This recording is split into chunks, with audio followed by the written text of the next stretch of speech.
Good evening, free enterprise fans, and welcome to the round of 32 here on RPG Limit Break. My name is Moonblaze Wolf. I am joined on the mic tonight by Microcorgs, and we have a Cecil hero start here, it looks like, for our two runners. Stone Dingley, who is our number 6 seed, who defeated Bad Karma in the round of 64. And profcory, who is 53rd seed, but again, the seeds past 16 don't really matter all that much because of how the bracket was constructed. All of our runners are fantastic and amazing. profcory defeated Hereward in the round of 64, and we're going to be getting them underway here shortly. I'm going to go ahead and let Corgs talk a little bit about what he's thinking about here, and maybe we see some boss hunts on the table for our 4th and 5th objectives. Yeah, good evening, Moonblaze Wolf. It's going to be a fun night, fun race here between very talented runners. As you mentioned, do not let the disparity in seed numbers fool you. This is anyone's race, anyone's series. I would certainly be very nervous facing either Stone Dingley or profcory. And yeah, they got through their opponents 2-1, and we had these objectives to deal with tonight to try to get one of them their first win in this best of 3 series. We have our standard ones. They have to have a boss hunt and find that wyvern. They have to complete K Bahamut, using the darkness crystal to reach the moon, and our forge objective requiring both legend and adamant. And then, as you mentioned, we have boss hunts for the remaining 2 randomized objectives. We have the officer fight, often referred to as the Cairo guards, among the easier fights in the game. I bet both runners would love seeing the officer fight up in K Bahamut, kind of trivializing an otherwise potentially rough fight. And Mylon Z, the undead form of Mylon. So I anticipate some pretty diligent boss location checks, especially those 2 free open spots in the overworld. Yeah, we're definitely we might see some pretty interesting routing decisions, and maybe different spots or different key items valued a little bit differently just because there's so many boss hunts on the table. But yeah, we're going to be getting underway here pretty quickly. We were talking about the seeding not really mattering all that much, and I do just want to point out that the opponent for these two is actually already decided between PK 4787 and RN Castro 86. They already ran 3 whole matches, in fact, already this week. And the lower seed Castro emerged victorious 2-1 over PK, who is, I'm sure everybody knows PK, very, very talented runner and gamer in the community here. So again, seeds don't really mean too much at this point, especially after everybody still in the mix has already won a best 2 out of 3. So yep, hopefully my mic's working okay. I'm getting some feedback from chat there, so let me know if I can do anything to improve the quality. But yeah, they have their opponent waiting. I'm sure they're both eager to try to advance onto the round of 16. And yeah, I think they're going to give each other a fantastic series. I'd be surprised if this didn't go 3. And we'll see what they do with our classic hero, Cecil. I believe last year's tournament was run with vanilla agility.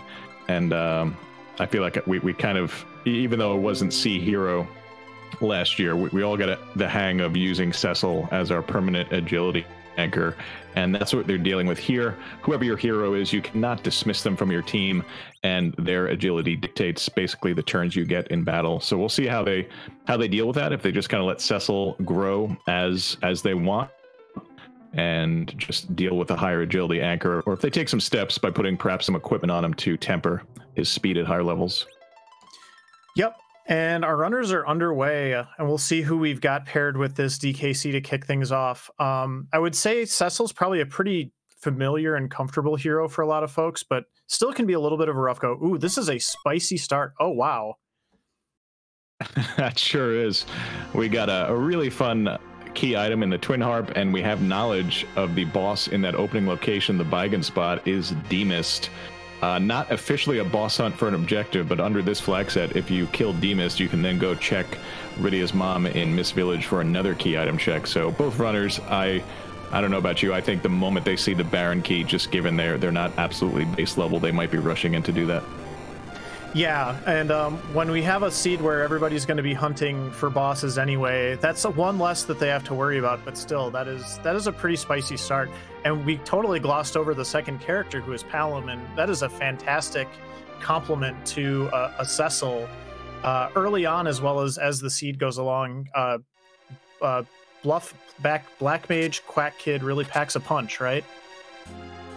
Yeah, basically one fight and you get Ice 2 on Palom, as long as you don't get kind of bit by any kind of split experience situation. So yeah, so whatever your second fight is, you probably have level 2 elemental magic. You mentioned Bluff, which typically early on, maybe just give it a little bit of gear.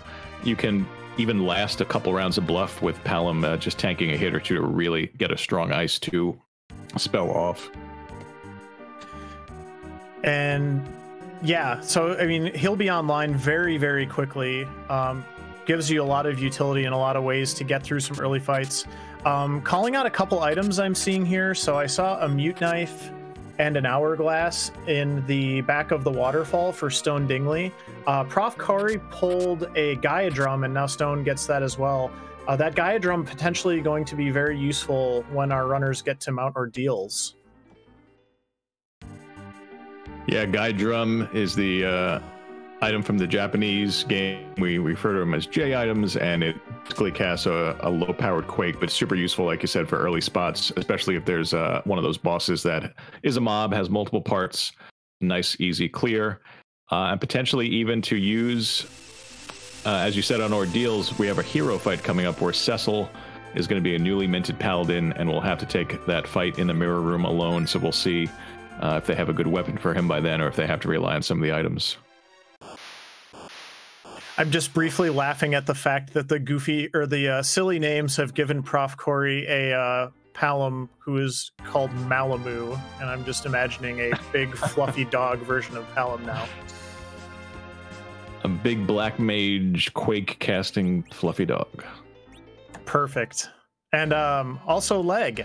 It is leg day on Mount Hobbs here with everybody's favorite sidekick, Kane. Yeah, I mentioned that Ice 2. Unfortunately, we have to get through this fight before Palom can have it. Let's see what the Ice 1 does. 220, respectable here. Won't take too many of those to get through this, along with Kane jumping. Yeah, and both of our runners picked up a mute knife for Kane. Probably Kane here early on as well. Can swap that onto Palom later for a +5 wisdom if need be. But yeah, this is going to be a nice, pretty smooth start for our runners, I suspect. Kane is going to have some good gear, has some really nice utility right out of the gate, especially if you get a handful of levels on him early on. So yeah, it looks like Stone Dingley has that mute knife on. I saw the ice hit for about 100 points higher than profcory's initially did, but profcory's had at least 1 or 2 bluffs go out. Let's see what profcory's next Ice 1 does here. There's a big one. Yeah, very nice. And you really want to get this XP on Palom early. They're actually both named Malamu. I love that. But you really want to, like you said, get some levels. Probably has all 3 of those level 2 spells now, just from one boss fight.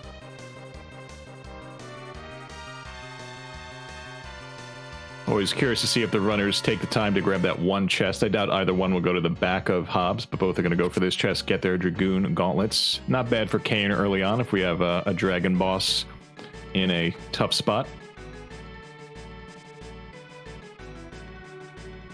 Yeah, that those racial weaknesses and advantages, they can really come in handy. And there's an Ogre Axe for profcory out of one of those first chests in Antlion, so plenty of good stuff for our runners right away. It will be interesting to see when they decide to turn off the loot faucet here with a pretty powerful early party and lots of goodies to play with.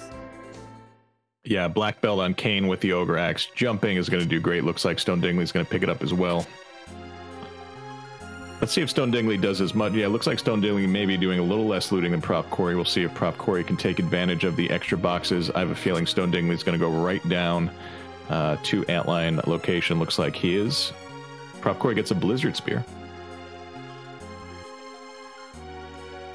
Which means you got a nice weapon on backup for Cecil as well now, once you finish Mount Ordeals. And do we have our first boss located? We do not. Okay, good. Solaris, I blocked my whole evening. I want my money's worth. I don't know about everybody else in chat, but I want to see a nice, dramatic, long, exciting boss hunt filled race in this seed. You don't want to blaze across the sky in a jet seed? Not this time. I think that was either the last seed I rolled or the last seed I commentated was very much on the short end. And no, I wanna be here a while. This is gonna be fun. I really like watching these two runners play. Yeah, for sure. When I'm ever in the booth, and I think it'd be hard pressed to find someone to disagree, I want these runners to be tested. I want them to come up against difficult spots because they're both so good. I'm sure we're gonna learn something and see them both overcome them. And looks like we have potential underground access from this antlion check. The hook being delivered as the key item.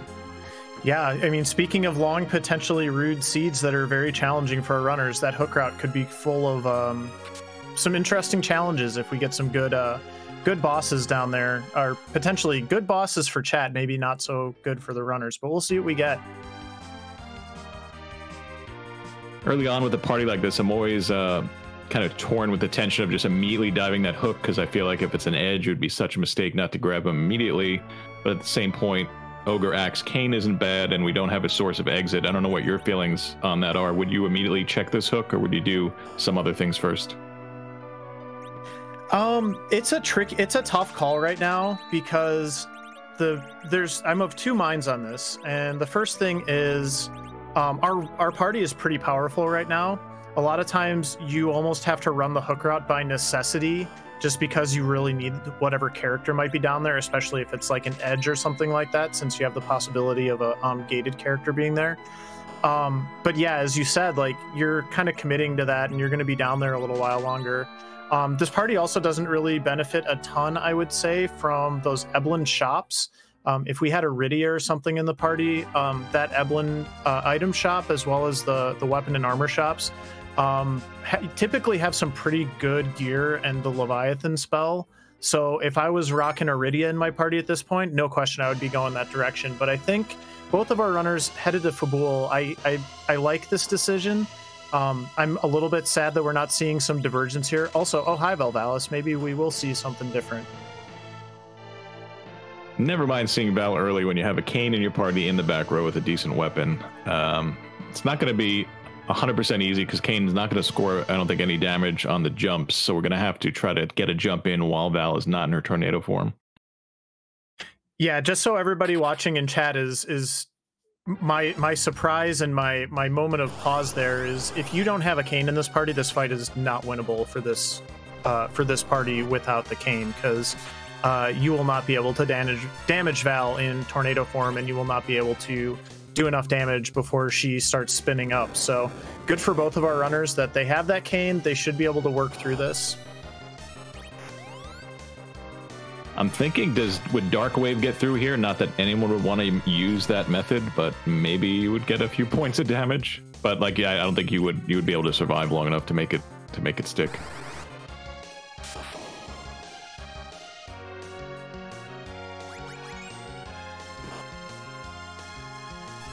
Still, I'm definitely interested to, our runners are really going to want to try to get this experience on Kane and Palom, because this is one of those higher XP spots. You see Dingley making a point to get that Kane up, although may have needed that as well just to continue through the fight. But if we see one of our runners get that XP and the other one not, that is going to be a little bit of a moment of difference here for sure. profcory gets through with his full party intact, so that's good for him. That Kane continuing to go down, that's slowing down the Stone Dingley fight a little bit, unfortunately for him. Let's see if this Lit 2 is the finish. Not quite yet. Yeah, still going here. Val knows who the threat is, clearly.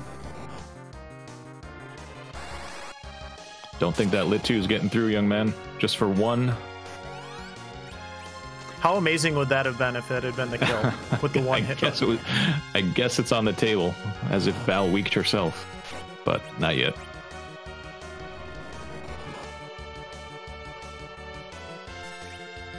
Yeah, slow go here. I actually missed the item on when profcory finished the fight, although I guess we'll see it here on Stone's screen as well. Looks like it was the pass. Yeah, it's time to go CZ, I think. Okay, let's well, hold on. We're not there yet. No, we are not. Technically, they could go use it, but we, of course, the whole goal here is to complete 4 out of those 5 objectives, earn the crystal, which allows you to fight Z, but that pass will get you there quicker. And I like seeing the pass early.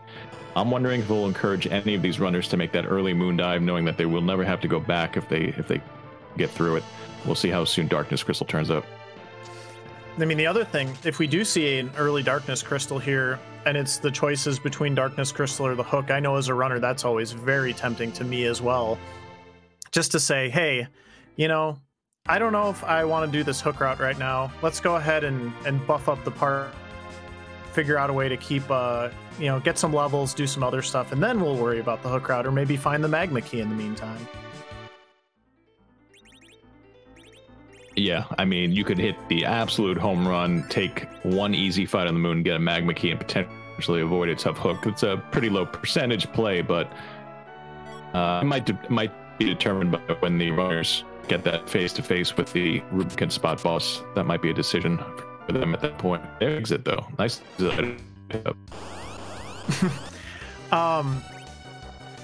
So we do have some divergence here with the karate in the Baron Inn, and a little bit of French vanilla there, served up by our restreamer Solaris tonight. And profcory is up on Ordeals trying to finish that fight. All goes well. Also, chat pointing out something I talked about, which is Dingley's Palom did not get that XP from the Val fight. Oh, and we got a free second spot here at Baron Inn, so this is also pretty interesting. Much nicer for these two bosses to be in this particular order for our runners. The other way would have felt like a waste of a free boss in the first spot, and the Karate Man might have been a little tricky for them in the second spot. Yeah, for sure. Especially having not done Ordeals, you wouldn't have had access to the quick kill, which, assuming profcory finishes Ordeals, will have access to that, although at a 400 hit point spot. Yeah. Everything's a quick kill, honestly, so... I think it's going to hurt Karate Man so much he won't even be able to say the word ouch. Oh, he'll say ouch. Oh, there's our more vanilla. There's the Baron key. There's our demist. There is our demist. Now, if Stone wants to, I did see an exit, I believe, in one of those chests in the inn as well. We did just pick up that Rydia. I was talking about that earlier. I'm curious to see if Stone wants to make a run at that hook route now before going and doing the rest of Baron Castle. So we'll keep an eye out for that. Meanwhile, there's a lot of free bosses floating around in the early part of this seed as profcory is fighting the Water Hag in the second spot on our deals here. Always get a little nervous in your stomach when you see that blue robe appear on that back attack spot, because it's either Water Hag or it's a gauntlet, and a gauntlet where every enemy gets the jump on you in every single fight. So profcory probably okay with seeing a free boss at an early spot if the alternative is the alt gauntlet. Yeah, for sure. I mean, it's just the volume of free bosses that are getting taken off the table now. It does make you a little nervous for later on, but our power level is pretty good too. And Stone is going to go make a run at this hook route like I thought he might. So we're going to see probably some shopping, some looting, a new character, another boss, potentially that hook route boss. So yeah, Stone getting some interesting divergence here is that Baron in play is leading to some different decisions that profcory is, you know, working through our deals very efficiently here, but does not have access to that information. Meanwhile, we do see that Leviathan summon. I was wondering, would there be 0, 1, or 2 Leviathans? Those are the options, and there was one there. Actually, under this flag set, is always guaranteed to be... Actually, it could be 2 elixirs, I think, right? Yeah, it has something to do with the way the S-Node J flag interacts with the shops that are at this tier level.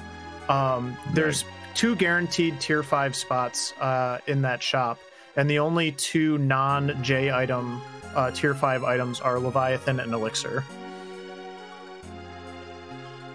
Yeah, so now the question is, you just want to get some levels on that Rydia to give her the MP pool to cast it at least once if not twice. We'll see where Stone goes next. We see a karate man. This one, Yang himself, can join your party. And we see a Sparkle, which, as we know, could be that required Wyvern. Yeah, and the Yang is not really the character you would want to see here. I think you really are looking for a white mage at this point, although you're never going to say no to an edge. But that Sparkle is not good news. I do not think there's a Sparkle at that spot that you are particularly wanting to fight, so... No, maybe a Plague if you can get yourself well anchored. I mean, but yeah, that's a high hit point spot. And without the white mage that you mentioned, it could pose a pretty big challenge. I am rooting for a challenge for these two skilled runners. We'll see if it presents itself at that spot as Stone Dingley finds the monster chest, resets out of it, and we'll see if he full loots his way out of this cave, which you can roll some pretty nice items here. And meanwhile, very interesting news on profcory's side. Does finish ordeals, does get his paladin Cecil, and also picks up the magma key. This is really, really interesting now for a couple different reasons. I think the first reason is we might not see profcory do that Baron in for a while, and I think that is the next run of things we're going to see Stone Dingley do. The other thing is Stone is probably not going to get that magma key for a while, so our runners might be treading very, very different paths for a while here now. Yeah, especially if that Baron key opens up something else, another check, darkness. And Chad also pointing out, that Sparkle now could technically be Wyvern. We have a few bosses that we, in the randomizer, don't allow to gate underground access, Wyvern being one of them. And normally Wyvern would not be at that spot, but because there is a magma key on the overworld, that could be an interesting gamble to take once you have the magma key and have the knowledge of that Sparkle. Yeah, for sure. And profcory should get that information at some point, even if he doesn't dive the hook route, because you also see that boss spot when you check the top of the lower Tower of Babel. But again, that might be a ways off, and that is definitely something that Stone knows that profcory doesn't know for a while. Also, a little interesting thing, there was a Sylph summon in that Agart shop. I don't think we'll see it anytime soon for Stone, but we know it's there. Corey didn't know that there is a Rydia readily available that might really like to use that here, so... Nope, rather than focusing on a Rydia that he doesn't know exists, he is focusing on powering up his young black mage, who we call the Quake Kid, and I believe at this point this one Siren will get Palom 2 Quake.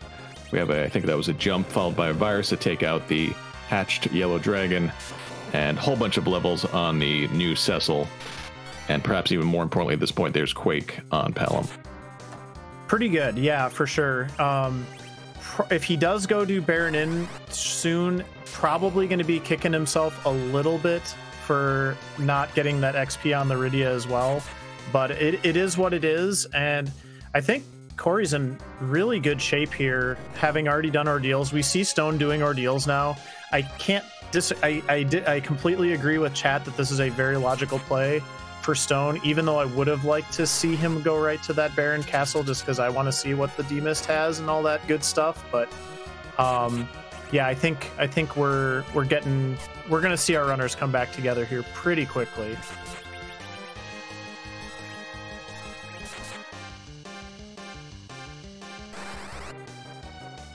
It's just unfortunate. I was just gonna say it's just unfortunate for Stone. I don't think he's gonna get too much out of that hook dive now. You can certainly make the argument that Rydia is useful and might give him some value depending on how long she sticks in the party, but also you're also looking at a party where she's probably the first character on the chopping block, so... Yeah, I'd agree with that.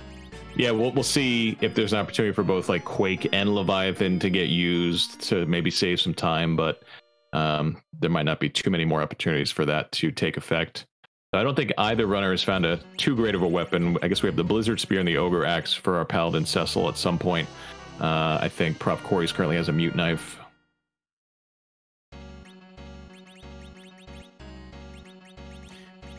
Yeah, we'll see. There is also a Dragon Whip, I guess, floating around for both of our, or at least profcory I saw get that in Antlion Cave. So that is another reason to be excited about Iridia for him.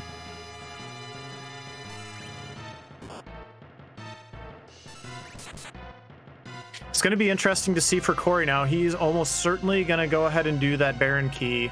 I think the double is just a little bit... You have to go do that check. You get looks at 2 more bosses, 2 key item checks.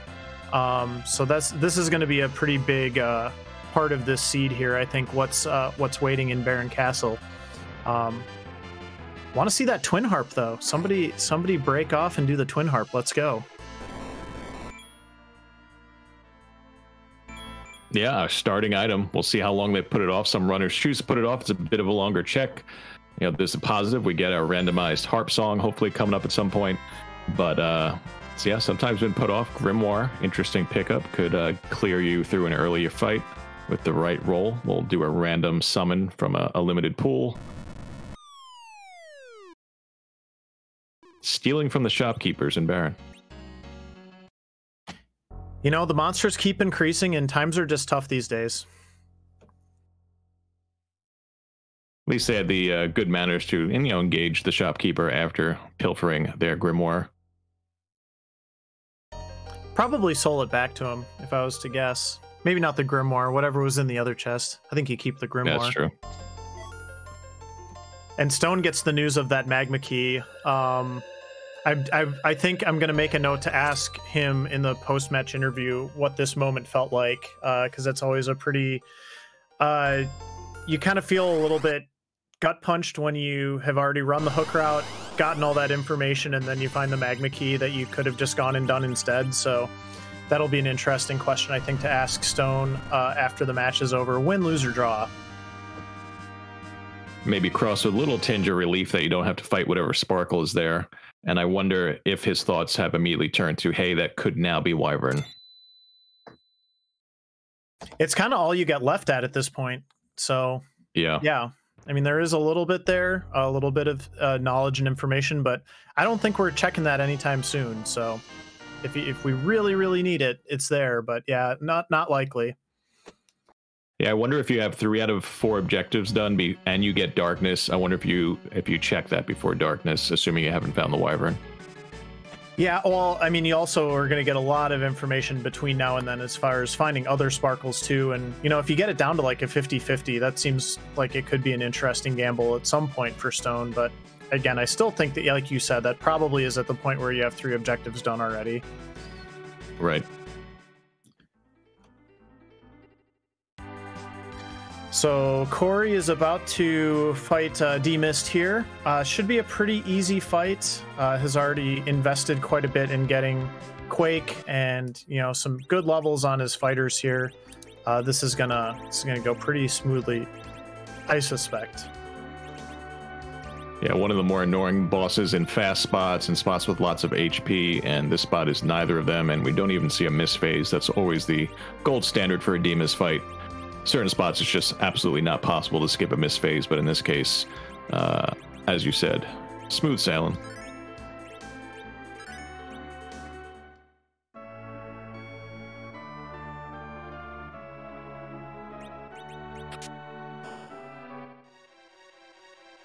I think our first mute arrows of the seed. We have a mute knife. I'm not sure if we have any great bows yet, aside from maybe the great bow, which, as we know, isn't that great of a bow. Which is, yeah, not very well named, if you ask any free enterprise player. A little more French vanilla here. We got Baigan on the throne with his noodly, snaky arms. So this is a little... If you didn't have Quake, I would say this is potentially a little bit of a scary fight. I think this is going to maybe be a scary fight for Stone.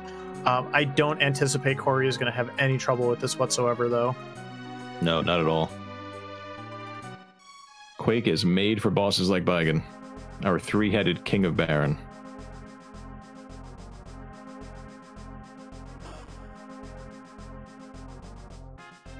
Yeah, very nicely done there. All right, did Solaris roll us a white mage here in Baron? That's what our runners want. More vanilla from Solaris, not a white mage, a mage of the engineering arts. That's Sid. Hey, he can fix you up good if you're an airship. That's true, and I think Solaris is pointing out Sid is one of those really ideal chemist characters because he has such a high hit point pool. If he finds a stack of Cure 3s, he can certainly throw them at people. But he cannot cast Berserk, nor can he cast Blink.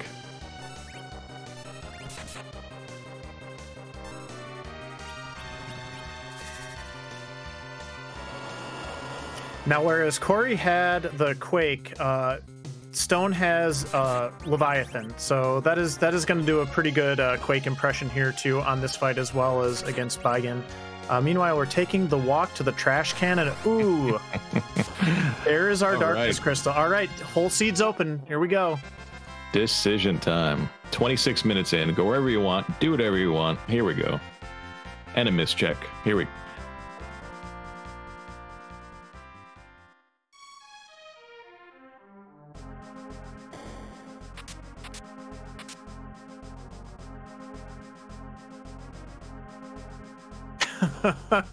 Wow. All right, talk about getting tugged in two directions here. This is really an interesting moment. I think the thing I'm most sad about is I think we will probably see the Twin Harp at about the hour 45 mark at this point. Yeah, predicting a last location, are you? It's possible. I mean, it's a lot more possible than it was 2 minutes ago, so we can hope, right, chat? I mean, conversely, if you're one of these runners, do you think, okay, this might be the slightly off play? Is it the risk I want to take? Looks like profcory is going to double up on our hook check. He has not yet been there. Placing that hovercraft down. We'll see his decision. He's at 5. Yeah, he's at 5. Okay. So he'll have a decision about that Yang coming up. Yeah, and you do get Rydia at this point, so, or you get that good shop. We were talking about that as a driving force. If I was to guess, the character that Corey most wants to see here is actually Tella. We know that is not going to happen. I would be curious to see. Stone might just go up and check that Moon character. That could be a very interesting twist in the seed. So. Still plenty of room for divergence, especially with the whole world open to our runners now. Get into those head games a little bit here, I think.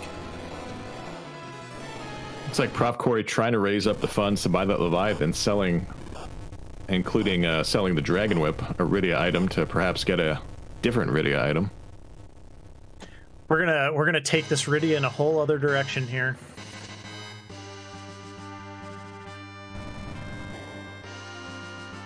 Yeah, both Rydia and Yang are good candidates for that slingshot if we do get that giant grind at some point. And but yeah, selling stuff, but not quite committing fully to buying the Leviathan because you just didn't have the money yet. So again, I'm very interested to see if he keeps the party pat, if he sends Yang off to Mysidia. If you keep Yang base level in Mysidia, you could then go back and slingshot him later if that makes sense. Yeah, I suspect runners are going to probably want to do that grind right now if possible. Very interesting. I didn't catch this. Corey did not check this Odin spot. Stone is... Oh, and it's Kanazo. Okay. So we have a little bit of a shuffle going on in Baron Castle today. Kanazo relegated to the basement throne, Baigan elevated to the main throne, and a Misty Dragon guarding the hallway. And it looks like we're going to get that check from Stone Dingley coming up here. Yeah, we did see Asura at the waterfall spot, so this is our last kind of like loose boss check. Oh, there's one of our objectives. Hello. That's kind of a free-ish fight and kind of a free-ish location, and I shouldn't even be using the suffix ish. This is just free on free right here.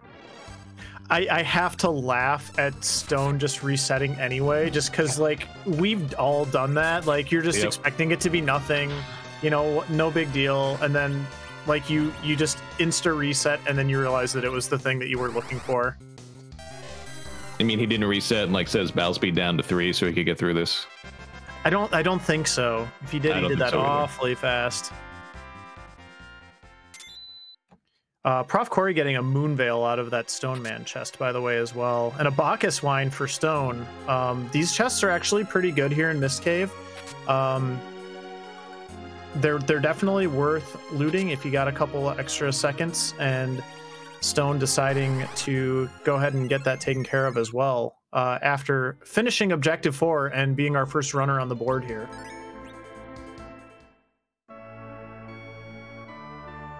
Yeah, runners have 5 objectives to choose from, and they have to get 4 of them done. Once they do that, they get their crystal. They both have a pass, so they have Z access. They also have the darkness crystal. So, and as we've been saying, the seed is opening up. Lots of gated checks opening up. The entire moon, the full tower, the full underground. So, and I think let's do a quick key item count here. Both of our runners are at 6, so we're not really anywhere near 10. I think we talked a little bit about maybe looking for a grind here. What's your move here, Korgs? I'm kind of curious what you would do, because our runners are basically in the position now at this point. Well, to me, with these flags, the 2 ideal grinds are either stealing Siren's Earth Edge or the D Machine with Tella, and we don't have either of those characters, so I would be pretty much going straight to Dwarf at this point, hoping to unlock one of those 2 characters for the grind, or, of course, Darkness. Yeah, this would be a little bit of a decision for me. I would either go immediately Moon to check that character for free, but of course you have to deal with the whale raising, which chances are you're going to do anyway. But then, you know, the flight back and maybe resetting out. Versus if I went down and did Dwarf, could I hold myself to just doing Dwarf and not even go to Feymarch? So those would be kind of what would be bouncing around in my head at this point. Yeah, I think so. An interesting thought. Yeah, we talk about, you know, not missing out on your freebies, but really in terms of key items, you've got a lot of options, and truly the only key items we know we need are the Legend Sword and the Adamant. So I wouldn't necessarily go run and do like Sheila 1 right away. I think it's probably a good idea to go check those Feymarch bosses and get that free key item there. And I like your idea of checking Dwarf as well. But also that Moon character, you know, at some point you're going to need to get up there and check that as well. And so, again, just lots of options for our runners. Nothing super clear as far as maybe what to do next. Corey is looking for probably a X-Cal or a Crystal Sword here in Eblan Castle, which I cannot blame him for at all. Been seeing a lot of that floating around in this tournament, and a lot of our tournaments, actually. So we'll see if he gets paid out here by this play. He's been very generous with key items, pretty good characters, access to all over the place, but yeah, it has not, the one thing that we have not been graced with yet is that top tier Cecil weapon. But looks like we are going to get our moon check from Stone Dingley. Launching the whale now from Acidia. We'll see, you know, typical plays a runner might make here are simply the character check and the Cave Bahamut check. We'll see if Stone Dingley does anything beyond that. Does have 1 Siren and an Hourglass, so could definitely do, and a Mute Knife, so could definitely do a set of Warlocks while he's up here. That would be an interesting play. I think some of it will come down to what character he finds as well. If it's another Whiff, or maybe just like Iridia or a Porum, you might just want to grab that White Mage, get him online right away, and kind of go from there. I'm also just kind of mentally making a note of Prof Corey, in addition, so a couple things that Stone's done that Corey hasn't done is check that Odin spot, which we knew was a miss, but it is a boss check that Stone has done that Corey hasn't. And then I'm a little bit concerned for Corey, maybe how long it's going to take him to get back to checking that Demist spot, because he already checked that Demist key item. He could have done it while he was right there. And I think sometimes when we're runners, you get that tunnel vision, or you get looking a certain way, and maybe you forget to check that spot for a while here. But he does have a Bahamut, so that's good, right? That's pretty good. That will definitely take care of those officer, that Kaipo fight when he does get back there. He might not choose to use it. But yeah, like you were saying, he might have mentally checked off like the mist region just by doing that, which would be the danger of getting back there too late and not getting that really easy free objective off on the board there.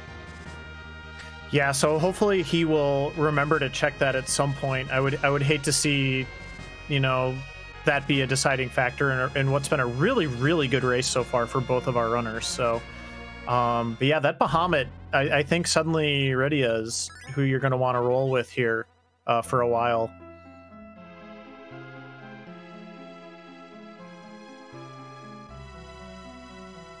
I think the moon character was a dupe Palom. Am I right about that?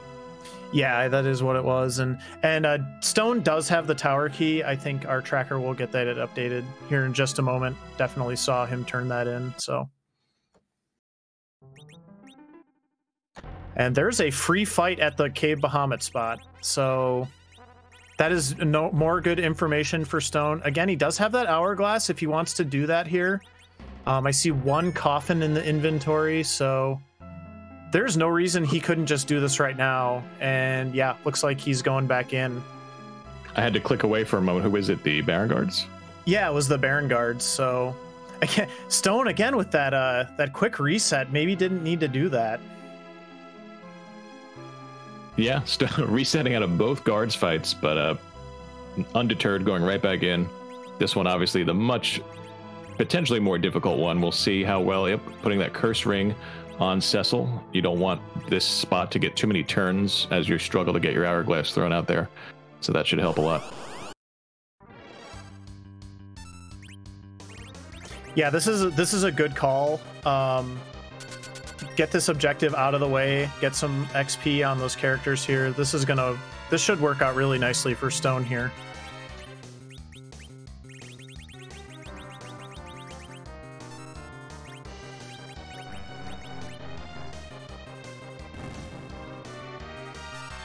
Is this enough early experience to warrant the risky early moon dive? I mean, we'll see. I think this is actually one of those scenarios where I could absolutely justify just face checking all the bosses and seeing if you can find anything else that's free-ish. Just mental note again for later, Corey did find a Masamune in Eblan Castle as well, so Cecil's still a little bit out of luck when it comes to the goods here, but other party members and potential party members for profcory are definitely getting hooked up here. Coffin really helping this out to get that quick kill on the first guard, because this spot does have a lot of hit points. I'm thinking probably, what, 18,000-ish in that range for each one of these guards, so not doing a ton of damage yet.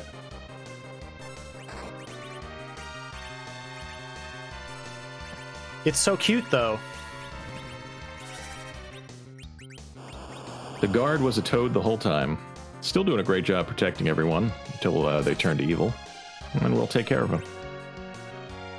Now we're seeing some more divergence here. So profcory is going to do Baron Castle, or sorry, Dwarf Castle. Those are dwarves. Those are not Baronians. Lolly ho. But there's Dr. Luge in the first spot. So lots of new information for us viewing here on profcory's screen these next couple minutes. This should be a pretty interesting moment in the seed, I think. I think this house call from the doctor will be short-lived when you have Quake and Leviathan on your side. Those are great ways to get through a Luge fight. Not sure if actually profcory has Leviathan, but that Quake, as you can see, takes the first form right away, and the second form's not going to be there for too long either. And we'll see if, I think the big prize here, aside from any required key item, would be a Rosa or Porum, one of those desired white mages.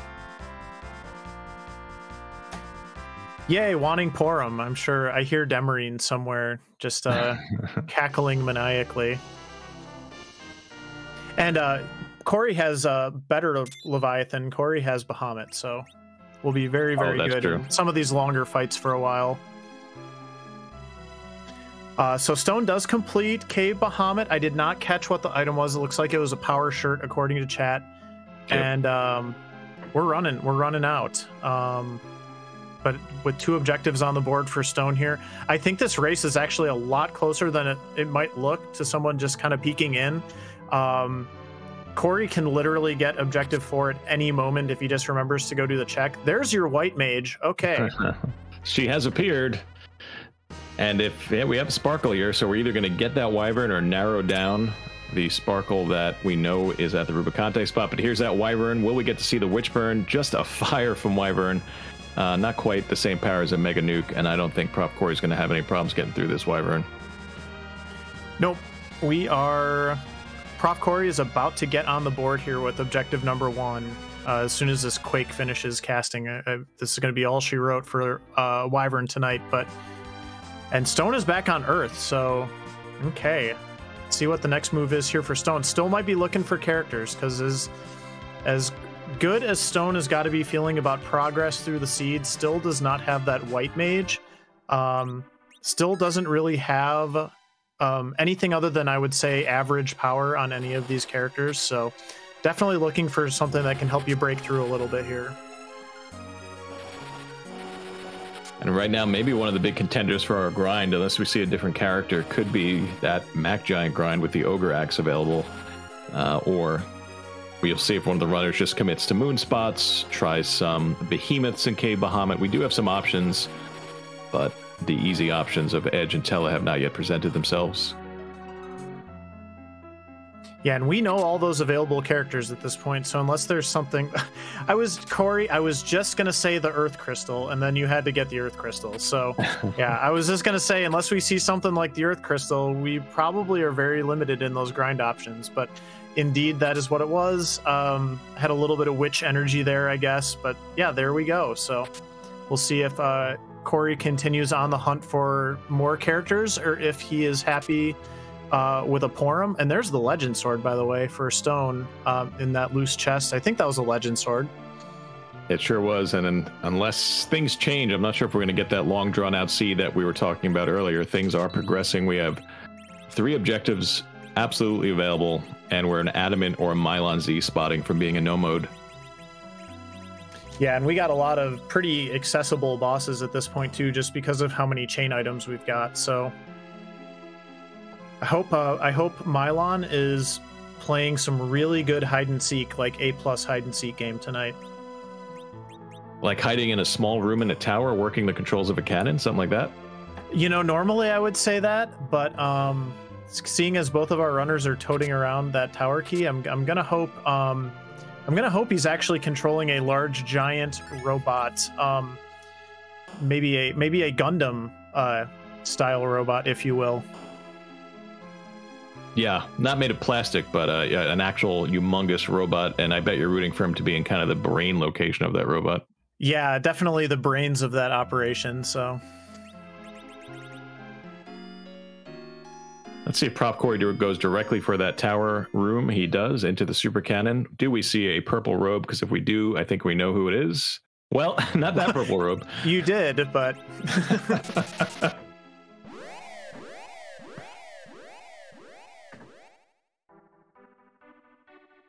Very funny.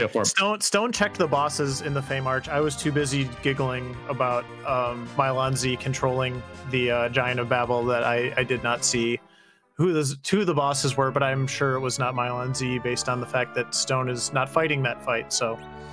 I think I saw a CPU and an Octomom. Okay, yeah, and Ralshtar in chat confirming that as well, so... Yep, as we were talking about the CPU location, it just happened to appear on the screen. There you go.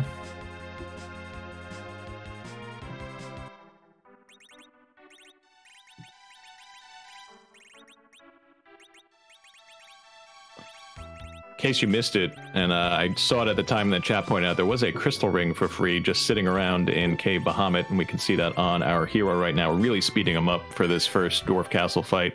Stone Dingley's going to pretty soon have objective 1 marked off and officially be 1 objective away from go mode. Yeah, and in 2 ways as well, because again, like you said, could be the Adamant, could be Mylon Z. Now, I think the best we could maybe hope for as viewers is... Again, boy, I really hope that Twin Harp is required. It might be nice if Mylon Z was chilling in Cave Magnus today, guarding a certain rock. So we can hope for that, right, chat? I don't think Blaze is talking San Ruby either.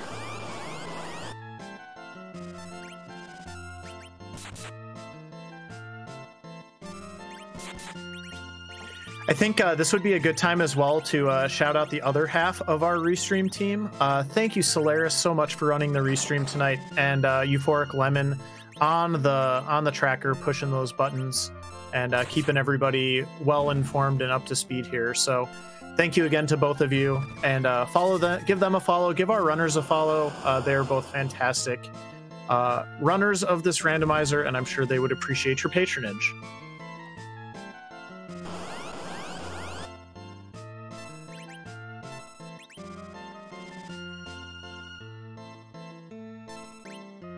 Antline not on the moon tonight.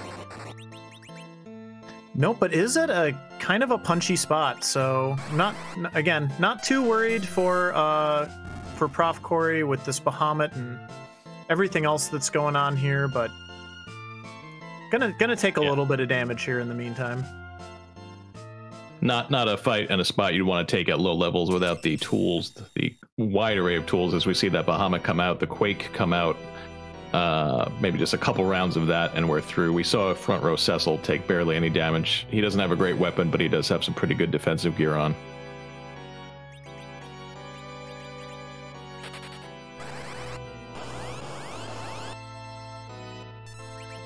Stone opting to get rid of Palom here and keep that Rydia.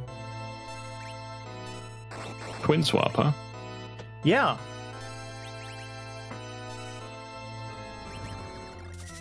Yeah, I mean, they are capable of just kind of tagging each other out, letting one get into the action while the other one goes back and rests in Mysidia.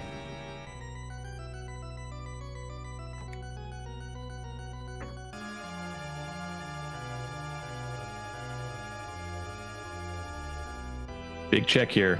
Just a crystal hat. Shiny, sparkly. Really good piece of defensive gear, but obviously not progression as far as the seed goes. We will still get to see that tower key check when Corey exits the tower here, so we're not totally done yet. But yeah, this tower is looking like a bust at this point.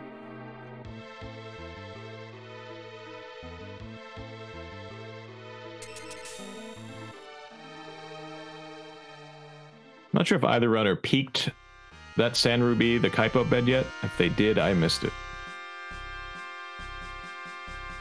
I don't think they've been there, so...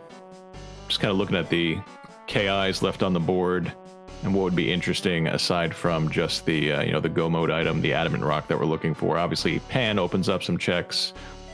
Spoon probably the least interesting of all of these with the Spoon flag not being on. The Bard cannot swing it, and we haven't seen a Bard, and we haven't seen an Edge who can throw it, so I think Spoon would be the biggest dud in terms of a KI that they could receive at this point.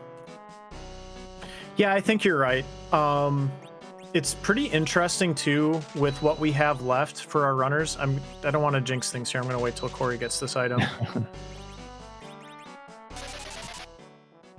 Hey, there's that. It was me. You did it. That was you. I'm so sorry. I'm so sorry. We should have known. Oh, but no.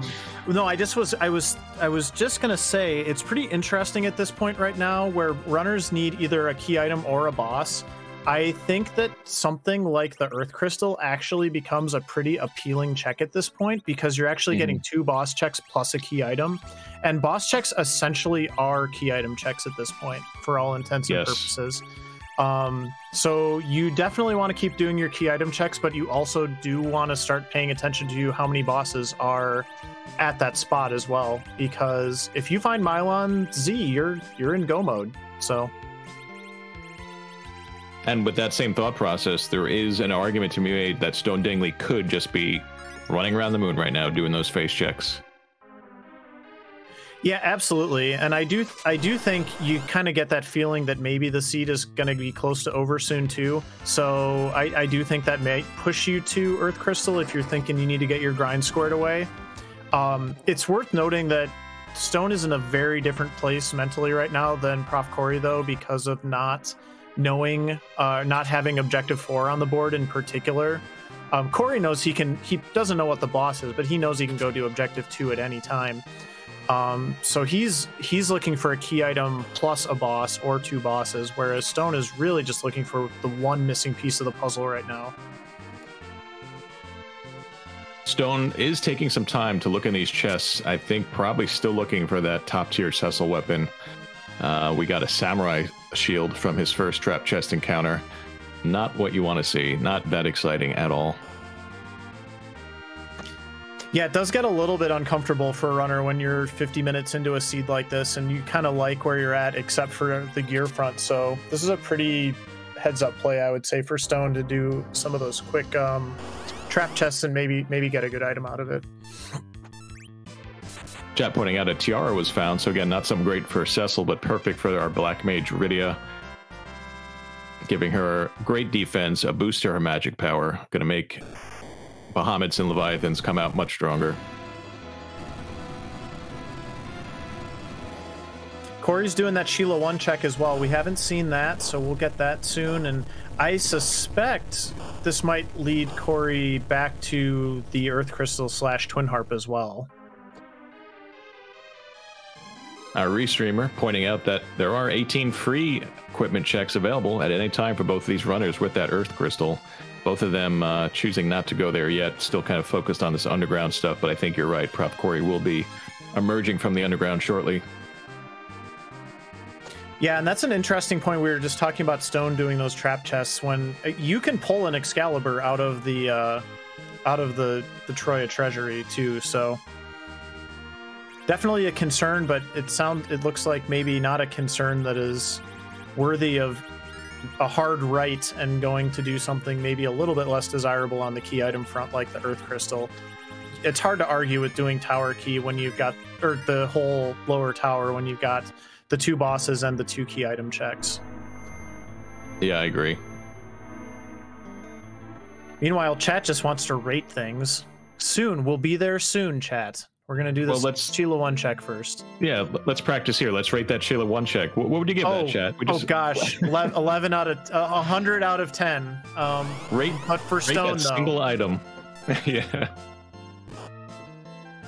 When's Stone going to get there? Probably within about 3 or 4 minutes. You have to think so, but and again, maybe not. You know, you get in that mindset of boss checking, you might put it off for a bit, and we don't know where that pan is. So this is pretty big for Corey, though. He is 1 short walk into the Mist Cave away from go mode, basically. And this is exciting because we're about to get a Super Smith check for our Cecil hero. We don't have a great Cecil weapon yet, and one of the great things about Cecil being your hero is there are tremendously great items you can get. And there's also some funny ones that would really tick off a runner at this stage in a race to get. So let's see what Kokol rewards our runners with tonight. I'm just gonna say it. I'm hoping for junk. I want to see a piggy stick. Well, piggy stick would be much preferable to this flan sword. That's not what you want to see as a runner. Does it rate higher than the mute knife? Barely. you could just sense the gears turning for Corey, like looking at the stats, like, is this thing good? I don't even remember. Oh no, it is not at all good. Maybe it sells for a lot. Unfortunately, I don't think Super Smith weapons really sell for anything. And yeah, there was that pause, and then I think we could we can't see profcory, but I think there was a shrug, and I guess.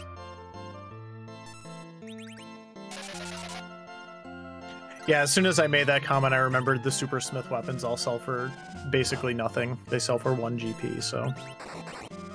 I don't know, how much would the Flandango Zeus Gauntlet combo tempt you as a Cecil user? Probably not so much, and I gotta think we're gonna see a treasury check pretty soon.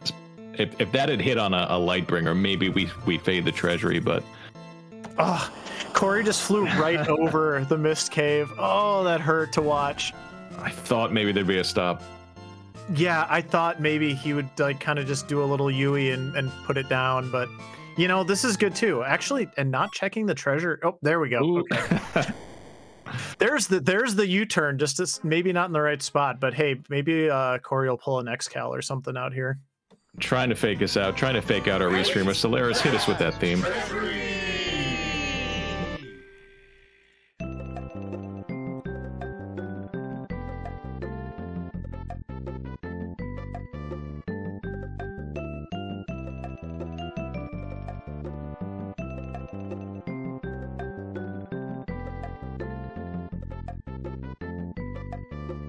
I missed the first few, but I did see a white spear at the back end of that.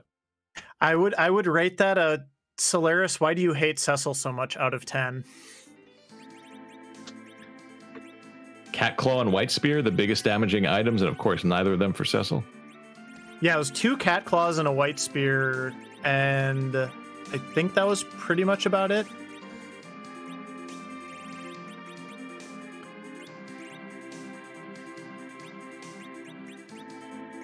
Yep, no overwhelming power for Cecil yet. And oh yeah, there was that second crystal ring as well, which is actually pretty nice. Yeah. Great defensive gear.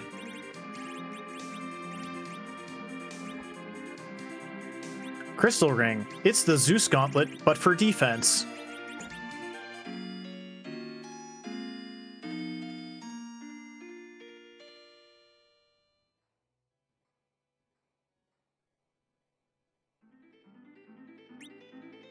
Meanwhile, 56 minutes in, the harp still looming.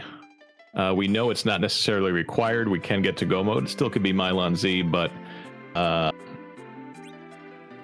it looks like Stone Dingley is going to set up the check that's going to lead him to go mode. So we'll see how he proceeds from there as profcory ascends the Tower of Zot.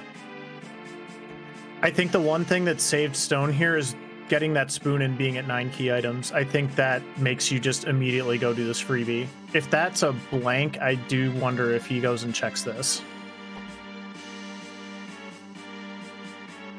I would definitely be drawn to this even without it, but yeah, you could understand him making maybe a different call, maybe starting on the Moon Boss checks or some other avenue. Yeah, for sure. There's so much to do, and like we were talking about earlier, a boss hunt is a key item check for all intents and purposes for Stone at this point. So, you know, Sheila 1 suddenly not looking that great, but hey, Stone is stuck with the tried and true philosophy of check your freebies, and it's going to pay off for him here in just a second. Speaking of payoff, I believe that's a boss, and profcory, as soon as he decides to go to that Mist Cave, will be in go mode. Actually, he's in go mode in additional. I'm trying to... No, okay, he still needs to go to Mist, doesn't he? No, he can go to Cave Bahamut now. Oh, that's right. Absolutely right. So this is... Okay, now this is very, very, very, very interesting. I wonder if Corey is even going to finish Tower of Zot here. I think you probably do just to still get the character checks, but he's going to know he's in go mode.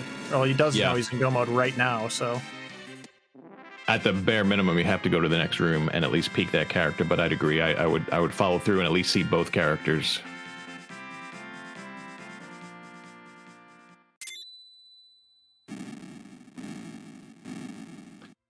Of course, one of the ironies is that that spot is ungated. You can go fight that spot anytime from the start of the game. Very few runners would choose to do that. Looks like we have a dupe Porm in the first character slot.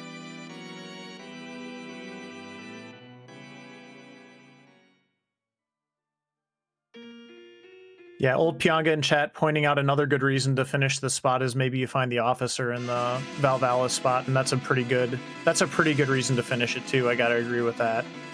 Oh, there's an edge though. This could turn things one way here, opening up perhaps an easier, quicker grind. I don't know what Stone has in store. There's a few options available to Stone with all the gear he has, but that edge is going to make just going and grabbing some sirens kind of a turn into a trivial grind.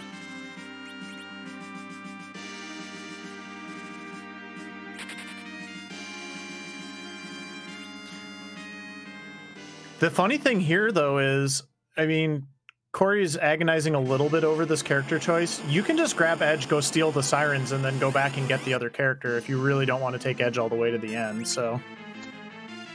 Yeah, with the characters he chose, though, and the fact that he is going to be at 10 key items, right? 1, 2, 3, 4... When he gets his crystal, he might be going full reflect with a relatively quick siren grind. Yeah, that's a good call. When I kind of saw the party come up on the screen here, I'm like, oh yeah, he's probably going to go ahead and just go and do reflect strats now. Can't really argue with that. Maybe throw a spoon for good measure. Yeah, suddenly that valueless spoon, other than a KI number, now has a 10,000 hit point. Easy damage on Z.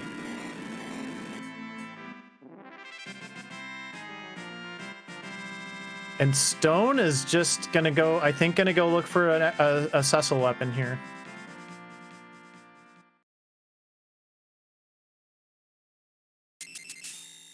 Looks like you're right. Putting on those Zeus gauntlets gonna make, I mean, not that he even needs that, but that will definitely let Cecil absorb any of the damage any of these encounters can take. It'll make them pretty easy, but if I recall correctly, there was nothing too great that profcory got from these chests. There was the Bahamut, which unfortunately for the one thing that we need to kill now, at least for Stone, doesn't really do anything that we want, so... Yep. I still think it's a little bit unfortunate. Stone hasn't gone and checked the Troya treasury still. And I think we might, I don't know if you missed it, I think chat was saying, did Stone get a defense sword from his lower Babel check? I definitely saw something purple, so yeah, that does look like that's the case. Cory, meanwhile, gonna do the edge thing, gonna steal a bunch of sirens here, and then go do some eggs, I would presume. So I think Cory's all over but the grinding and that K Bahamut check here.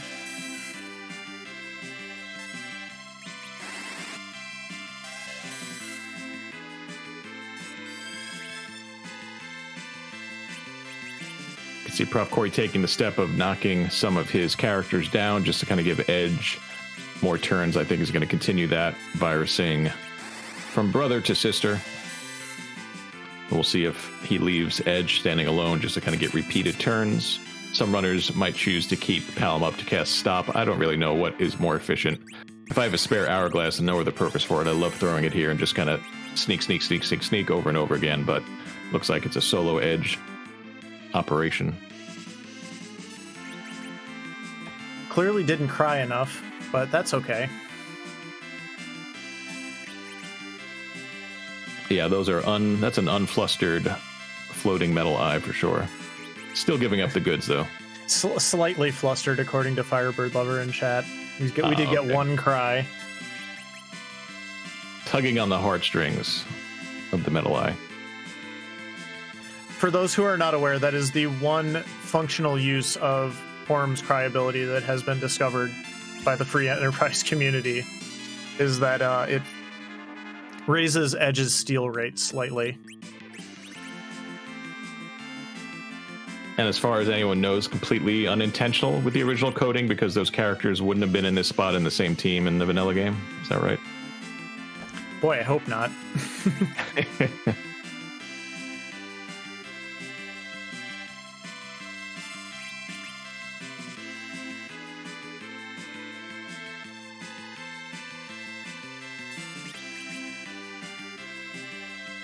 Now, the nice thing here is Cory does have the 10 key items, so we'll be getting the double XP. Even then, you do need quite a few sirens here. I'm guessing, I'm curious where he's got 10 right now. I would say you need to go to at least 15 here.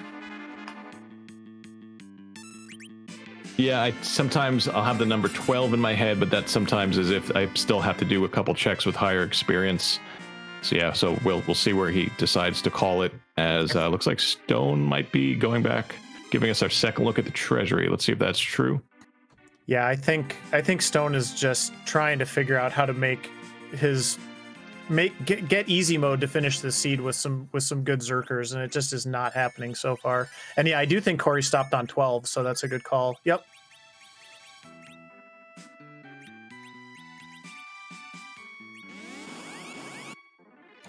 Cory, save 2 of those coffins. You might need them. Yeah.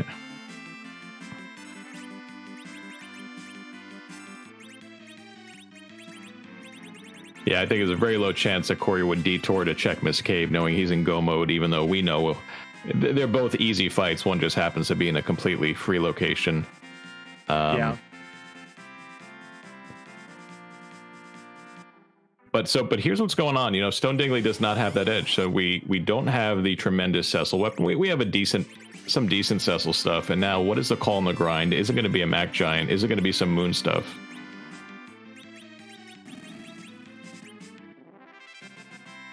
I feel like it has to be Mac Giant, but we'll see what Stone decides here. This is not super obvious, I would say. And does have a decent chunk of Star Veils. Does have 5 Star Veils. Grabbing a lot of Cure 3s. And about to swap out a character. Who's leaving? Who's joining?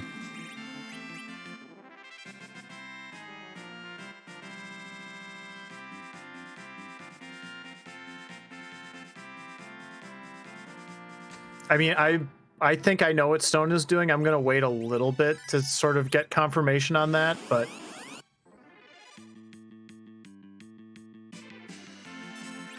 Well, we're not going to the Giant. We're heading up to the Moon. Could we see some behemoths in action?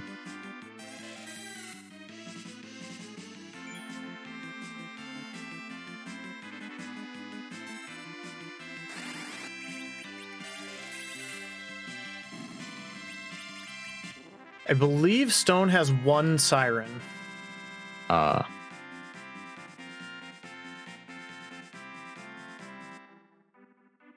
So this location, when you use the Siren in the right spot, will get you those double gold dragons for tons of experience. Usually made easier with an hourglass. I don't think we have any of those left. We'll see how he might choose to get through that fight, or if it is behemoths or a combination of both.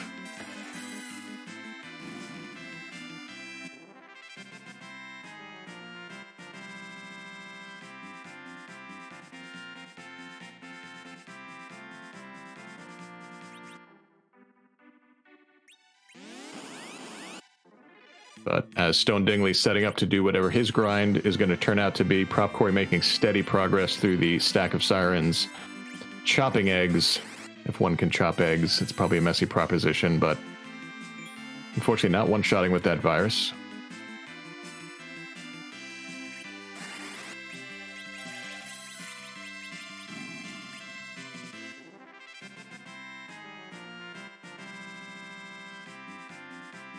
You may not be able to chop eggs, but you can definitely chop dragons. Yeah, I mean, they don't like it, but when you're that strong, they don't really have much of a say.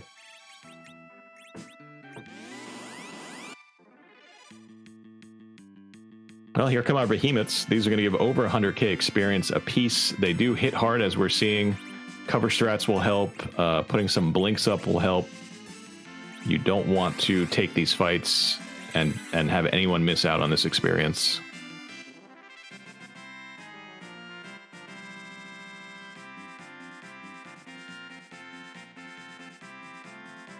Yeah, the behemoths are a pretty interesting fight for a low-level party.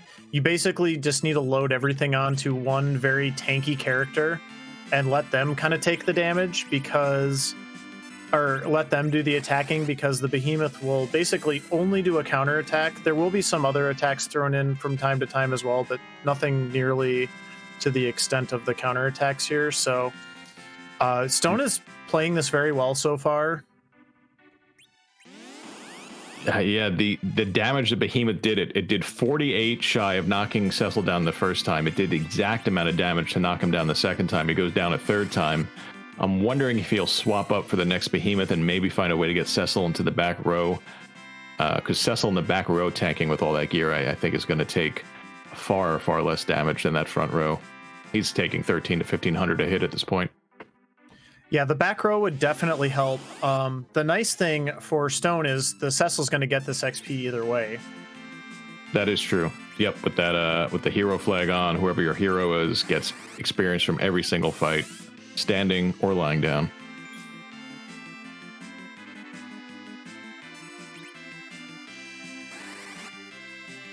So just for the record, this is not what I was originally thinking. I was thinking Stone might be thinking about doing 1200 HP strats, but instead I think we're just going to see Stone basically just getting his highest HP level characters a whole ton of Cure 3s, as many levels as he can manage, and then just zerking his way through Zemus, which seems like a fine strategy.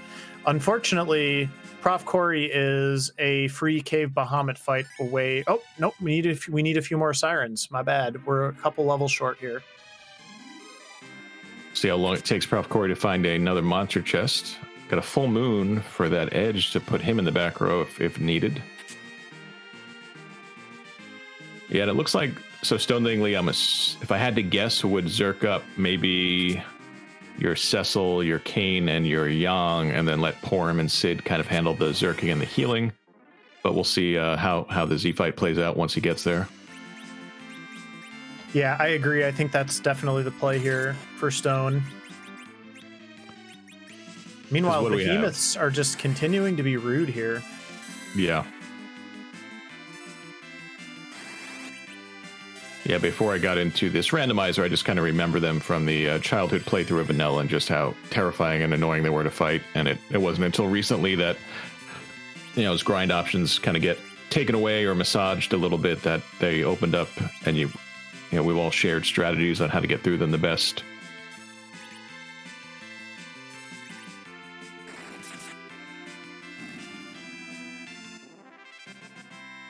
I mean, I'm sure I didn't do anything of the sort when I was a kid and played Vanilla, so I'm sure I was casting summons and spells and all sorts of things that you're not supposed to do against them.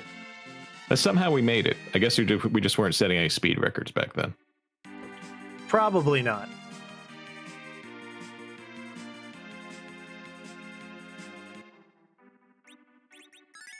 Maybe a little serendipitous that profcory had to go back for another Siren, because he did wind up hitting that defense sword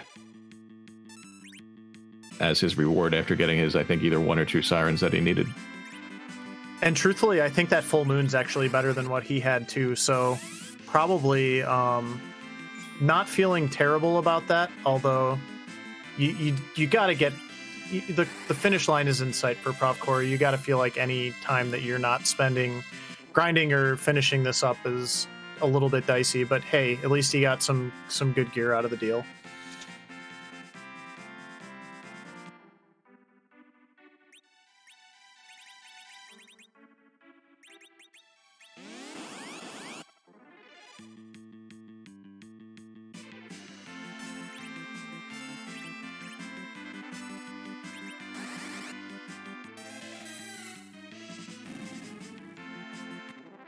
Let's see if this is it for profcory. 68k, more experience coming in. We see our white on Porum.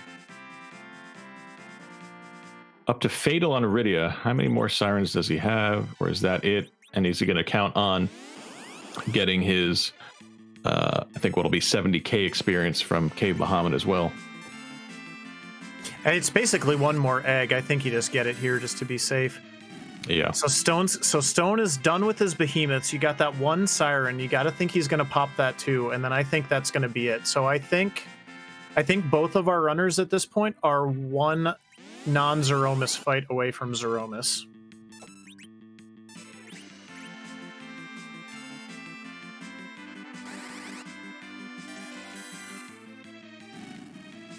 As I was getting ready to join you on the mic tonight, I was thinking, wouldn't it be great if we had both runners in the Z fight at the same time? And I don't want to ruin anything, but I think that is looking more and more like a pretty strong possibility. Boy, it sure is. Yeah.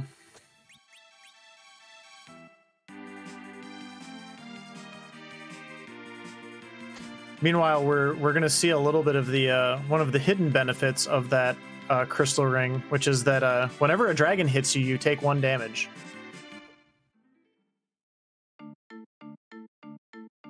Yeah, that's a pretty nice bonus. It gives you the agility boost, just great defense overall, but then specifically that dragon defense is pretty amazing.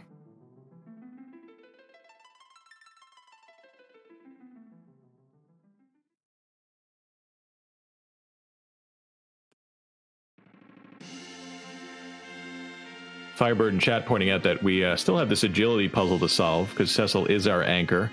We'll see where each runner leaves their Cecil's agility, or just what it happens to get to and how they work with it during the Z fight. I mean, for profcory with what's going to be a full reflect strategy, going for that HP refill skip, you know, something in the 28 to 30 range on Cecil is pretty good. And have we seen silk webs at all? I don't recall seeing one.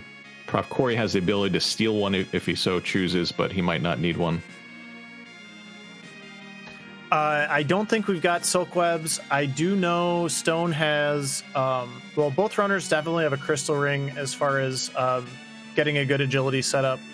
Stone, I believe, also has a ninja hat, so might be able to customize that agility a little bit further.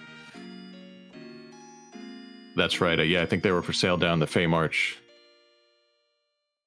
I'm pretty sure for both of them, though, their Cecils are going to be, like, just kind of knowing around the hit points where Cecil gets 28 agility, I suspect they're both going to have over 28 agility naturally. Stone does get everybody through that gold dragon fight, which was not necessarily guaranteed, although I imagine you kind of just want to make sure you get Porum through there, but this is looking pretty good. Looks like maybe, yeah, gonna take another encounter or two here, maybe just to get a little bit more security on the walk back out, but Stone's pretty much done, I think. If I saw it right, I think profcory's Cecil is currently level 54, and I'm just checking. I think that's natural agility 33. Having a dwarf axe to knock that down to 28 would be great for a reflect team. It would be mathematically perfect. I don't think our runners have that, unfortunately. So Corey's just going to have to make do, but I think that won't be too big of a problem, especially if you slow the battle speed down a bit and do those reflect strats like we are thinking he's going to do here shortly.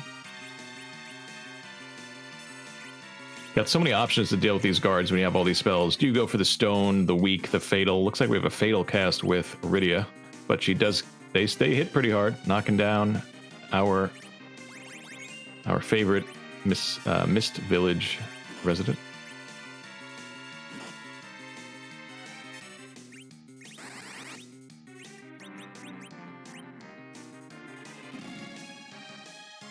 Oh, Kane didn't have any MP for that Warlock. That makes me feel bad.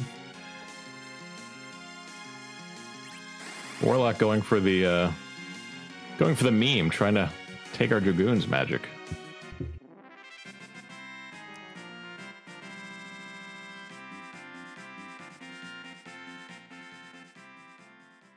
All right, I think this is our last. Yeah, our runners are basically finishing their last pre-Zeromus fight at the same time. That is pretty hype. This is pretty close. This is pretty amazing, Moonblaze Wolf. This is fun to be in the booth with you for this one. Yeah, absolutely. And the other thing is just we're gonna have Stone doing full Zerker strats, and we're gonna have Corey doing full Reflect strats. So this is also going to be very interesting from that point of view as well. I mean, I think all things being equal and no weird curveballs, in theory, you know, a perfectly executed full reflect here should be faster, especially considering we don't have the Excal, the Crystal Sword on Cecil, but we all know from running this that there are no guarantees, and you can't ever count on things going perfectly. Absolutely not. So, yeah, we will, we'll see how things shake out here. And Stone is going with the super slow anchor here. I like it. Cecil hasn't really gotten anything to be super excited about, so let's just go ahead and make him a big old heavy agility anchor and let everybody else take care of this. I like it.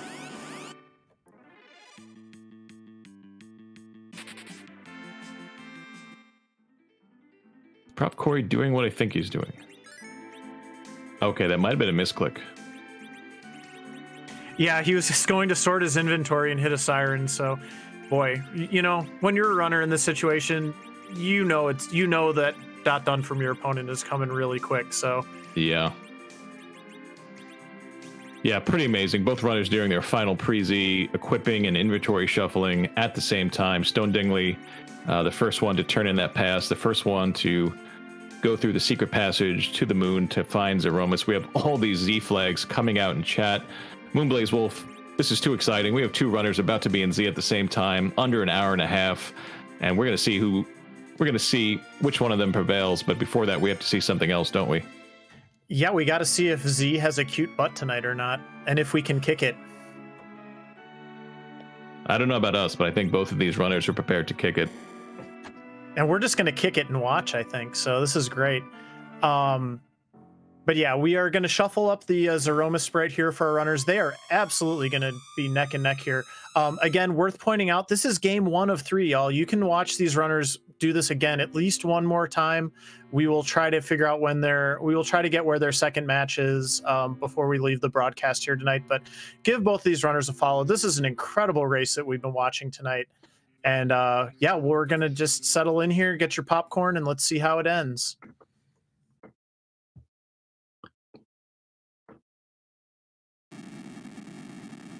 They are entering the Z fight about 20 seconds apart by my count.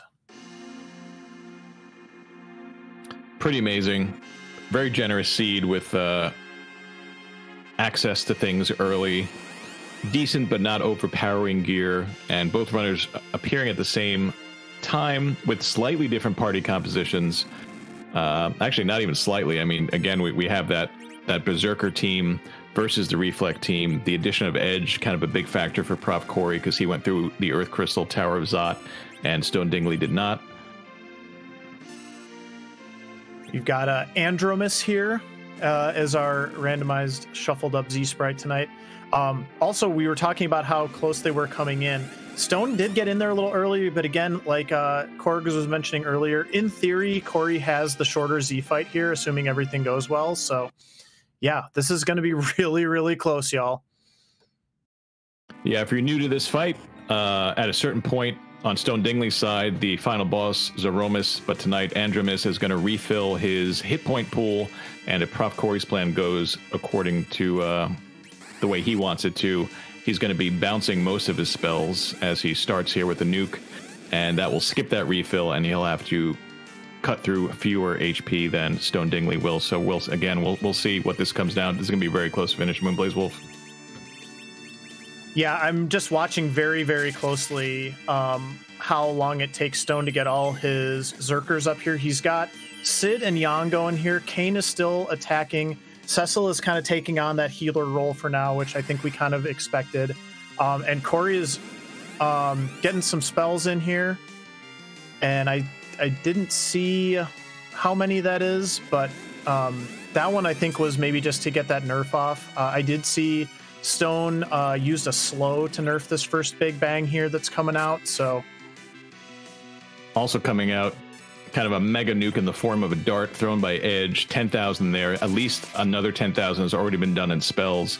Yeah, I think this is profcory's to lose. If this all goes smoothly, he is. You can see not everyone zerked over on Stone Dingley's side, and they are not the strongest melee fighters in the world at this point. Yeah, it's going to be more of a grindy style fight for Stone. profcory has got the big spells, got that spoon toss, like you said. Only has to do about 60% of the damage, in theory, that Stone does as well. I will say I love how Stone did eventually get through and settle on this strat to finish the seed. We'll see if it pays off. It's going to be close, but I think considering the information and the knowledge that he had, I think he probably did the best he could with that information to get to this point. I think you're right. He could have done that Mac Giant, which he might have ended up with a stronger team, but it might have taken him a little longer.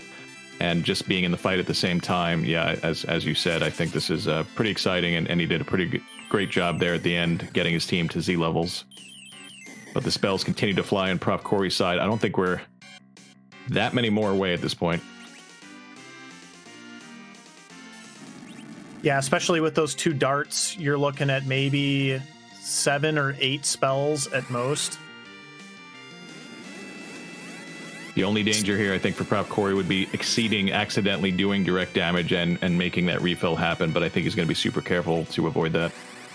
Yeah, I think so too, and Stone doing a really good job. Hopefully nerfed a big bang coming out here with a Thor Rage, so some really cool tech there from Stone Dingley as well.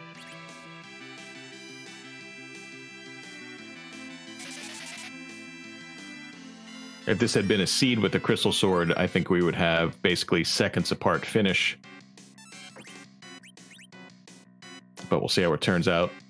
Given the seed we have, Big Bang coming out. I'm not sure if there was a nerf attempt. His characters, some of them might get taken out by this if there was no nerf. Everybody lives. That was pretty clutch. I was worried about the same thing here. because this Andromus for profcory is probably only a couple nukes away from being done.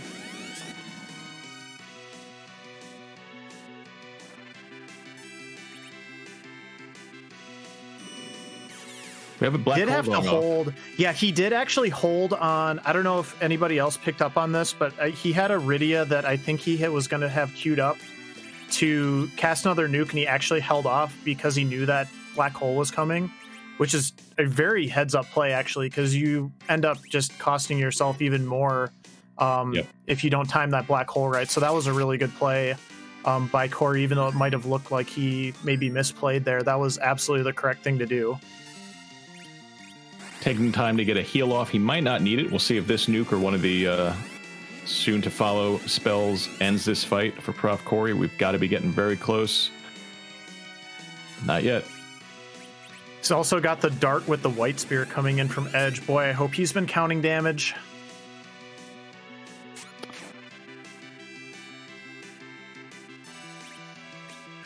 Oh no, did not go down. Okay, now things are interesting.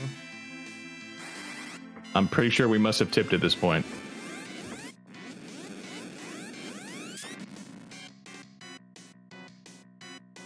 We still have a lot of damage coming out of profcory, but if that refill happened, as I think we believe it did, and yeah, we have the Bacchus going out, I think profcory realizes it, so he's going to get Cecil involved in dealing some damage.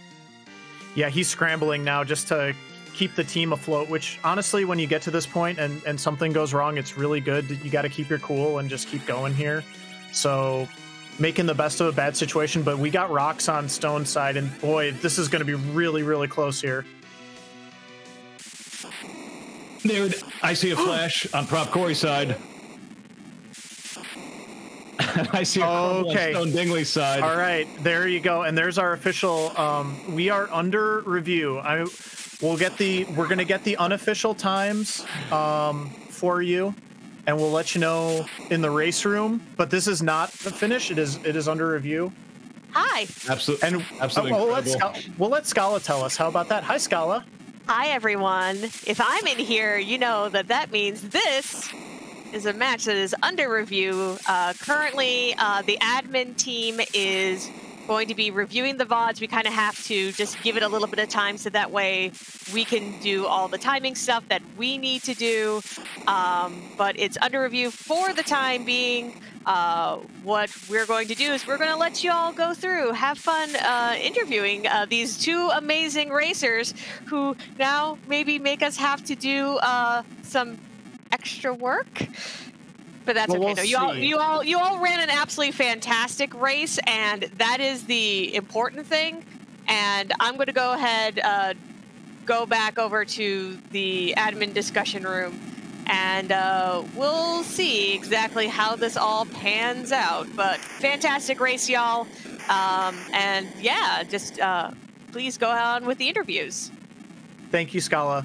Thank you for getting us all up to speed here. And I just have to say to both, we are now joined by profcory and Stone here in the booth. I have to say I'm really glad this is game one, because this would be a super uncomfortable interview if someone's tournament life was on the line. But boy, game one, you know, like you both played a heck of a race. You both ran an amazing run, and nobody's going to get eliminated. So, hey, let's all party and celebrate a really fun race tonight.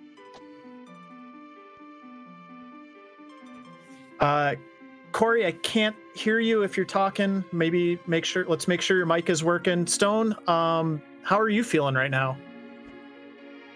I am sitting here thinking about every little bit of extra menuing that I did and just being like, oh man, did I really need to get that crystal ring onto the right person? But I was honestly, my reaction to seeing us both come in at like just a couple seconds apart, oh man, my heart. Yeah, I think Corks and I were kind of watching. I will say, it did not look like it was going to be this close until you were both going into the Z fight. And we counted you, I think chat clocked you at 26 seconds apart. Stone, you were 26 seconds ahead. And then, but Corey's doing reflex strats, so that basically doesn't mean anything. And yeah, and then to see the crumbles basically happening simultaneously was amazing. So, hey, Corey, is your mic working? I think I heard you a little bit there. Hello? Yeah, we can hear you. How are you feeling right now? The same as Mr. Dingley here. Like, feels real embarrassing that I screwed up the reflect strats the way I did. And it was for sure that second dart. When I threw the defense sword, like my mages were turning out so much damage that it was actually like wrong to do the second dart. I should have just like chilled with him, but instead I had to take the long way, and now it's turned it into a race. But you know, could be worse. Could be worse. It was made it fun for everyone. Yeah, I'm thinking about that. I'm thinking about how I didn't steal enough sirens at first. I had to go back for more. That cost time. Stone Dingley and I were talking afterwards, and we both, as I understand it, went on the same looting mission kind of halfway through the seed, and both felt real bad about it afterward. Oh yeah, I'm excited that everyone gets to see what Stone Dingley's about to do. Yeah, or I'm sorry, not yet, but he does have interesting news about the seed for us, right? Stone, would you like to share with the class?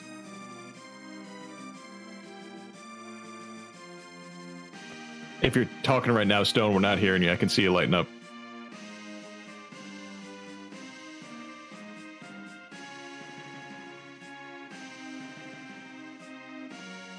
But that was an amazing race to watch and to talk about, and just how the two of you, both profcory and Stone Dingley, like any great race, you diverged, you came back together, and you ultimately got to Z with different 4 objectives, different party comps, and we're now under review because your finish was so darn close. So I just want to add my GGs and congrats to everyone. And even though I am not an admin, I'm not with Scala in the room where it happens, I can confirm there was one tie. I saw it on the stream. I think you both had 114 treasures looted as you were searching for some decent Cecil gear. Wow. I think that there was a tie, at least in one aspect. We'll find out the actual time that I'm sure you're both very anxious to hear about. Yeah, and I should clarify, I don't know what the results are yet, but Stone Dingley did have something interesting that he figured out. I was saying, I kind of feel like that kid who's called on in class and wasn't paying attention, because what do I know? I was thinking it was going to be Twin Harp music, but maybe that's not what it is. But maybe I misunderstood you before. Did you check Miss Cave during the race or after the race? Oh no, during the race. That was okay. All right, never mind. Then I'm saying nonsense. Ignore me.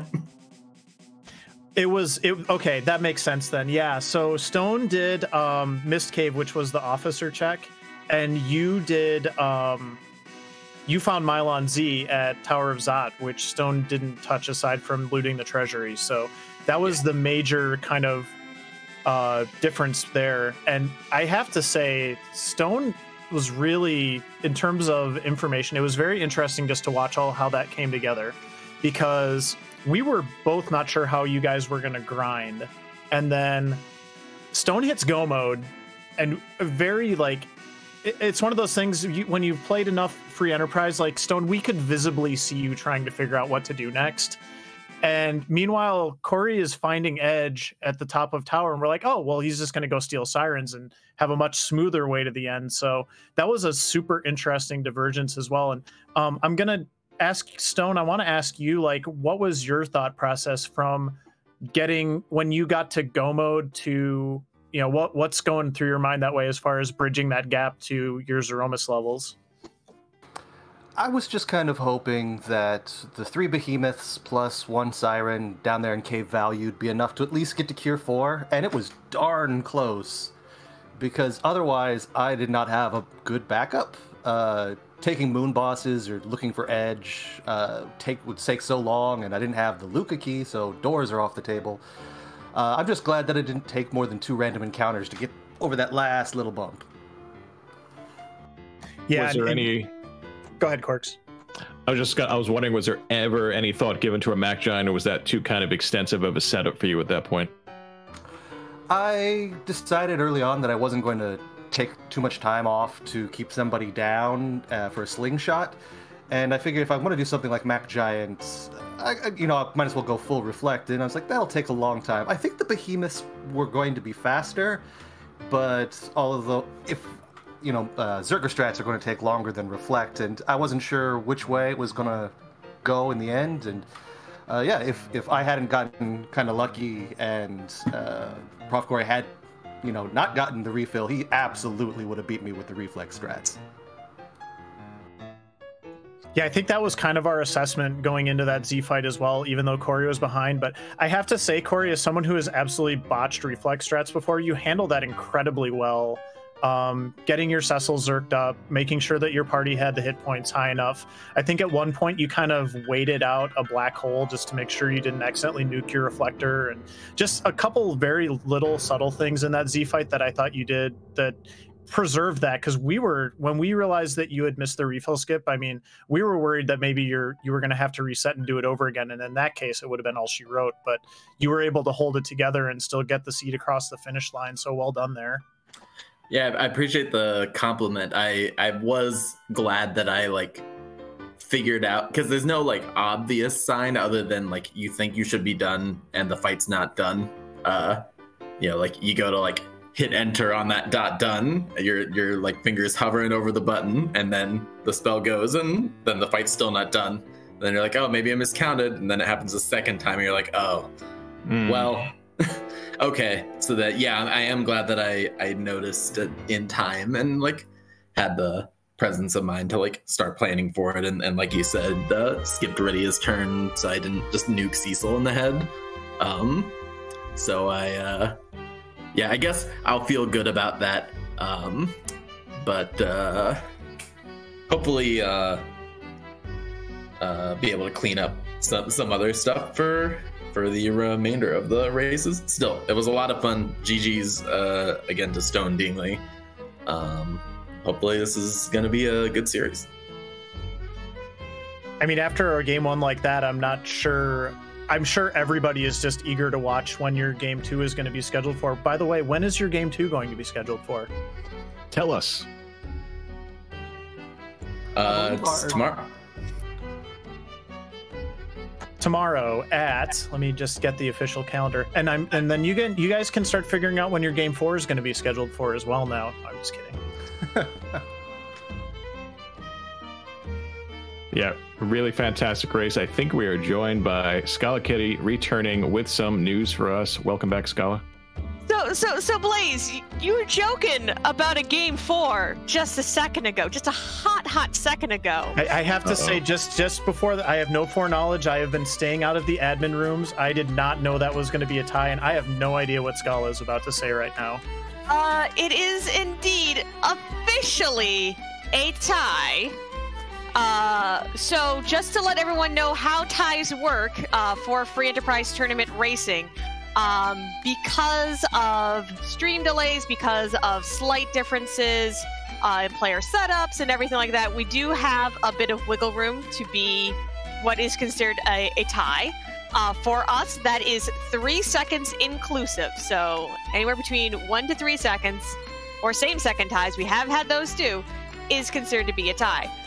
Our official retime resulted in Stone Dingley having a time of 1 hour, 27 minutes, 12 seconds, and profcory having 1 hour, 27 minutes, and 9 seconds, 3 seconds inclusive. Therefore, this is indeed considered to be a tied race.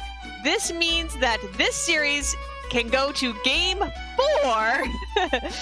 And trust me, the admins are now like, oh, wait, we actually have to program this. No, it's all going to be worked out fine. The team is already on it. Again, this just shows the absolutely amazing talent that we have in this community, that we are able to have racers come in this close over the course of nearly 90 minutes. And to have it come down to 3 seconds is absolutely amazing. Y'all ran a fantastic race. I know this is one that's definitely going to be talked about a whole bunch and certainly recommended as one to watch. and we are now looking forward. Now everyone is like double hyped for tomorrow night. Well, yeah, it's tomorrow afternoon I should say afternoon. early evening / late afternoon, depending on where you're at, 5 p.m. Eastern. We have not assigned any restream teams for tomorrow yet, so we'll see if that does end up getting a main slot again. But you all got on the biggest stage that we have here at RPG Limit Break tonight and just did an amazing race for us tonight. So GG's again to both Corey and Stone, and I'm sure you're going to need some time to kind of process and think about this one. You all did so much stuff well this seed, though. I mean, it's easy to think about the little things here or there that were, a second or two, but seriously, GG's to both of you. It was an incredible race to watch. Thank you. Yeah, thank you very much. GG, everybody have a good night. We'll see you, Stone. Great job to both of you. Want to echo what Moonblaze said. Great play all around, and just the amazing divergence in routing and team composition that led us to the official, as Scala just announced, tie within 3 seconds. That is a tie. And I don't know, could one of them really get on the admin's good side by taking the next 2 in a row and preventing that game forward? But I think given what we see there, the likelihood of that happening is probably slim. Yeah, I mean, though, they were really neck and neck the whole race. It was not obvious. Like early on, we thought Corey had an advantage because he ran that early part of the seed so cleanly, and then the objectives kind of started falling into place for Stone, maybe during the mid game, and then it just all kind of came back together at the end. So yeah, if you missed the early part of the seed, it was amazing from beginning to end. Definitely come back and watch this one later. But we have some more races going on tonight, and I know we're going to be heading on over to one of them soon. Corgs, where are we headed? We're going to be taking you over to Randomania for another great race in this round of 32, Pyre versus Saradin. It's their second game, so we're going to send you over there. Please do not spoil the amazing finish, the amazing race. Just tell people how exciting it was and that they should go back and watch it. And yeah, thank you so much for hanging out with us here tonight. Yeah, this was fun. And also want to give one more shout out to our restreamer Solaris3 and Euphoric Lemon on the tracker, doing all that amazing behind the scenes work as well. And Corgs, this was fun. I've never commentated a tie before. This was a first for me. I'm very excited and hyped. And I'm excited to say this was my second tie, so beware if you get assigned to commentate a race with me. We may have another tie. I'm now have 2 of them under my belt. Really exciting. Really happy to get the opportunity to do this with you, Moonblaze Wolf. I've been a fan for a while, and it was an absolute pleasure. Hey, yeah, this was great. Let's do it again sometime. Absolutely. Have a great night, everyone. Enjoy the race over at Randomania.